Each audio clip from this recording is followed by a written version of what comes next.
Matthieu 5, 47. Et si vous saluez seulement vos frères, que faites-vous d'extraordinaire? Les païens n'agissent-ils pas de même? Une autre traduction, la traduction Philippe, a rendu ce texte ainsi. Si vous échangez des salutations seulement avec ceux de votre cercle, que faites-vous d'extraordinaire? Saluer quelqu'un de notre Église, c'est relativement facile. Saluer quelqu'un d'une autre Église chrétienne, c'est déjà un peu plus difficile, puis pour plusieurs, voire même impossible.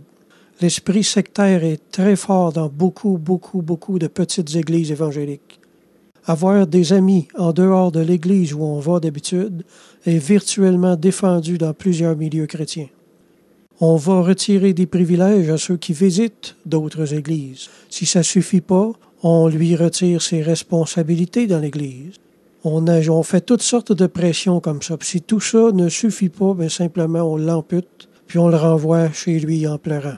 J'ai vu des tragédies comme ça se produire très souvent dans ma vie. C'est excessivement triste de voir avec quelle haine des chrétiens peuvent se poursuivre, se persécuter, s'ils ne font pas partie de la même Église. À la vérité, il y avait plus d'unité parmi les païens et leurs différents cultes idolâtriques à l'époque de Jésus que d'unité parmi ses croyants.